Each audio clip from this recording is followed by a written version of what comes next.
simplicity. Why does it matter to make simple games in hyper-casual? Well, first because anyone from grandmother to children should be able to play it, but also because on this market, churn rate and difficulty are strongly correlated. As you can see on this graph, you have in blue the users who didn't complete one level because they failed most of the time, and in red the users who churned, so who never came back after they lose in the game.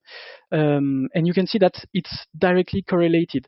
So basically, if you frustrate a player by offering him an experience which is too difficult, you lose him. That's almost that simple. But to go a bit further, so these were the three main pillars. We can expand a bit, well, what the players really want in 2020. And a first thing that you need to, well, to make sure is that your game offers enough depth, that its core gameplay is interesting enough to keep players engaged on the long run without having to create too much new content. So yeah, depth is definitely the universal key if you want great in-game KPIs. On the retention and playtime side, it's definitely the game changer. You need to what it means to have a deep gameplay is that you need to give the players the opportunity to choose their own in-game approach. If to face one situation and with just one controller, they should be able to decide how they want to play. Should they select a risky approach if they are like traditional gamers with a lot of experience of difficult games looking for challenge, or if it's just a child who doesn't who just wants a simple, very simple experience, he should be able to take a quieter approach of the level. And so for that, it's of course directly linked to your in-game mechanics and to the controls you offer. For example, a tap timing mechanic, even if it's really simple to get, might not offer enough depth because it can become pretty quickly pretty repetitive. Whereas drawing mechanics, for example, offers much more freedom to the players and are thus way deeper by nature, I would say. Then you need to think about the content scalability of your game. Everything starts in hypercasual, as you know, with a minimum viable product, a very raw and quick to develop part of your game. And yeah, the first step is to test it as fast as possible on the market. But having this MVP doesn't prevent you from thinking of what you will bring later in the game.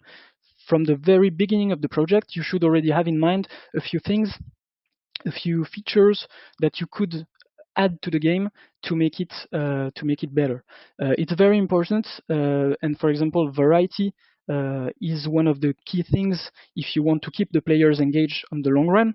To have different types of environments, of enemies, of power-ups, it definitely makes the difference on the retention side. But you need to keep in mind that adding this type of content will require much development time. And so, yeah, that's something you want to keep in mind. And that's why depth is important, because you don't need to have that much variety if your gameplay is deep enough. And you need to think of the meta game, so everything which is not related directly to your core gameplay. So to reward the players, to encourage them to continue, to offer them some progression feeling. There are many tools on that side that might be useful. For a very long time, and at the beginning of the hypercasual, the only progression feature that was implemented in the game was the leaderboard, where you could see the highest score of the players. It wouldn't be enough in 2020, so you need to have progressively unlockable skins, objects. In some games, we see more and more some sort of idle cities where you can gather some resources and build some things to keep a track of what you've achieved in the game and to give a better horizon for the players. So it's really important too.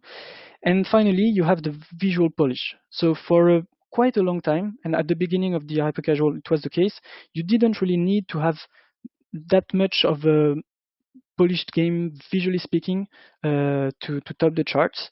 But the increasingly high competition and the increasingly high quality of the games released have brought the players to have higher expectations.